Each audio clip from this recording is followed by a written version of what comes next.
नमस्ते, संध्यास किचनमध्ये आपलं स्वागत आहे। आज आपण बनवणार आहोत छान असा नाश्ता, एकदम टेस्टी आणि तो देखील ना मक्याच्या दाण्यापासून बनवणार आहोत।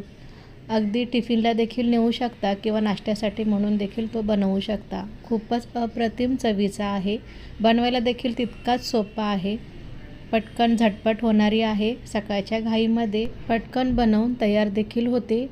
तर चला तर मग रेसिपीला सुरुवात करूया। तर इथे ना मी मक्याचे दाणे असे काढून घेतलेले आहेत, धुवून घेतलेले आहेत।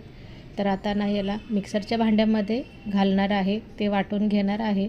तर मिक्सरच्या भांड्यामध्ये मी सुरुवातीला शेंगदाणे भाजून वाटलेले आहेत, म्हणून त्याच भांड्यामध्ये मक्याचे दाणे घालून वाटणार आहे। तर त्यासोबतच ना 2 ते 3 पाकळ्या लसणाच्या, 2 ते 3 हिरव्या मिरच्या, कढीपत्त्याची 10-12 पानं आणि कोथिंबीर घेतलेली आहे थोडीशी। तर तिखट तुम्ही तुमच्या आवडीनुसार कमी जास्त करून घेऊ शकता। तर पहा, छान असं मिक्सरला वाटून घेतलेलं आहे। तर आता याला एका भांड्यामध्ये काढून घेते। तर या मिश्रणामध्ये ना अद्रक देखील अर्धा इंच कापून घातलेला आहे। तर आता यामध्ये घालत आहे भाजलेल्या शेंगदाण्याचं कूट, 1 ते 1.5 चमचा घेतलेला आहे। त्याचबरोबर एक बारीक कापून घेतलेला कांदा, 1.5 चमचा चणा डाळीचं पीठ, 1 चमचा तांदळाचं पीठ, 1 चमचा काश्मीरी लाल मिरची पावडर, पाव चमचा हळदी पावडर, 1 चमचा जिरा पावडर आणि चवीप्रमाणे मीठ, चिमूटभर हिंग आणि मूठभर कोथिंबीर बारीक कापून घेतलेली।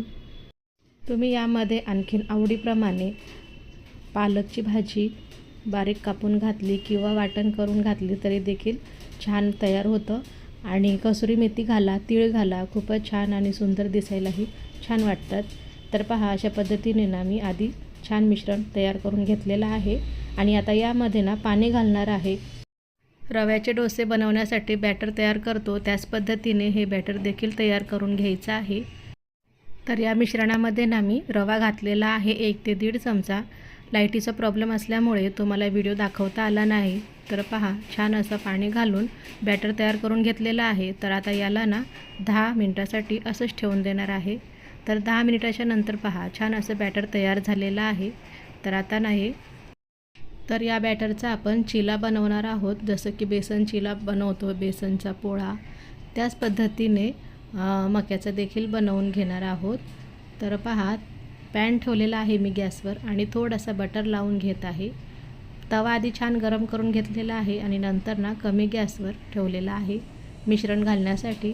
तर मिश्रण घालून घेतल्याच्या नंतर कमी ते मध्यम गॅसवरच छान असा भाजून घ्यायचा आहे।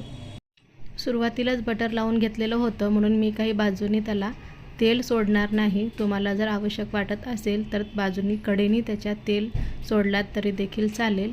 तर पहा, छान असे ना कडा सोडत आहेत। आधी सुरुवातीला कडा सोडवून घ्यायच्या, त्याच्यानंतर चिला आहे ना उलटवून घ्यायचा आहे।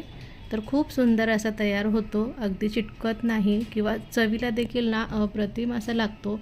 तर मी ना मुलांच्या टिफिनसाठीही बनवलेली आहे। मिरचीचं प्रमाण कमी जास्त करून घेतलेलं आहे। तुम्ही मोठ्यांसाठी, नाश्त्यासाठी किंवा टिफिनसाठी बनवत असाल तर बारीक कापून हिरवी मिरची घाला, खूपच अप्रतिम अशी तयार होते। तर पहा, किती छान असा चिला तयार झालेला आहे। तर आता अशा पद्धतीने मी दुसरा देखील चिला तयार करून घेतलेला आहे। दरवेळी बेसन चिला आपण करतच राहतो, तर यावेळेस ना मक्याचा चिला नक्की ट्राय करा। तसे तरी बाजारामध्ये ना खूपच मका आलेला आहे सीझनचा आता, तर नक्की ट्राय करून पहा। तर पहा, किती छान असे चिले तयार झालेले आहेत।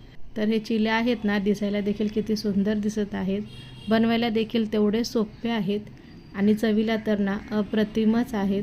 तुम्ही नक्की ट्राय करा। तर आजची रेसिपी तुम्हाला कशी वाटली कमेंट करायला विसरू नका। तुम्हाला जर आजची रेसिपी आवडली असेल तर रेसिपीला लाईक करा, व्हिडिओ शेअर करा आणि जर माझ्या चॅनलवर नवीन असाल तर चॅनलला सबस्क्राईब करा।